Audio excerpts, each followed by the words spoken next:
Браната на Стајковско езеро не попуштила за време на поплавата, туку успеала да задржи огромна количина на вода која што, ако не биле Стајковското и Смилковското езеро, ќе направила уште поголема штета и поголема поплава. Градоначалникот на град Скопје Коце Трајановски, кој денеска заедно со градоначалникот на Гази Баба Тони Трајковски ја посетија браната кај Стајковско езеро, ги демантираше тврдењата дека браните на овие две езера попуштиле и дека затоа дошло до голема поплава.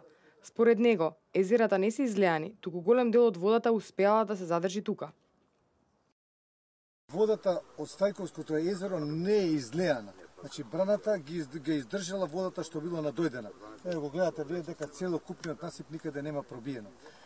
Со тоа што дел од водата кој што доаѓа од Скопска Црна Гора, значи од Булачини, од Раштак преку Смилковци, само дел влегува во езерото. Со оглед на тоа што тој малку и на повисокиот дел.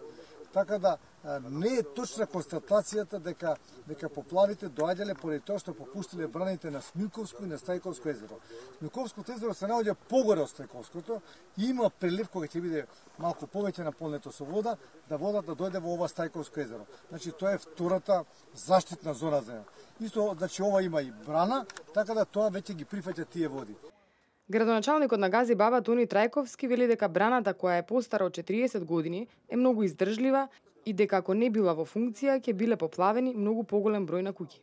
Ние уште веднаш следниот ден испративме стручна екипа од водостопанското предпријатие, струченици излегува и ова што денес го гледаме тие го констатира, тие на стручна основа направи анализа и констатира да вистина дека оваа брана, тоа што незината цврстина и добрата изработка што била направена како што има информации пред 40 на години, придонесе да се намали количината на вода што би дошла во пред се во Сингрич и во Стајковци. Затоа и сега како следен чекор е да видиме што треба се направи во овој дел, заедно со водостопанското предпријатие да оваа брана уште ако може повеќе да се доизгради, затоа што кажав многу одамна е направена, но е функционална.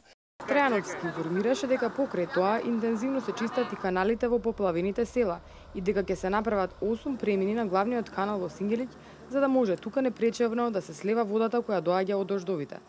Тој информираше и дека и чистена привремената депонија која се наоѓа во дворот на училиштето 25 мај во Сингелиќ и очекува дека до 1 септември училишната зграда и просторот пред училиштето ќе бидат вратени во првобитната состојба. Апелира до граѓаните повеќе да не носат смет на оваа локација. Ова депонија сега е веќе изчистена, беше многу висока и голема. Знаете, беше висока можеби 20 на метри на целиот овој простор. Меѓутоа, работејќи и ден и ноќе на нејзиното празнење, е веќе изчистена. Утре веќе нема да има депонија овде и ќе се подготвува за училиштето за 1 септември да почнат учениците да учат. Трајковски исто така информираше дека овој викенд е предвидена голема акција за миење на сите улици во поплавените села за да се ичистат од калта и од останатиот смет.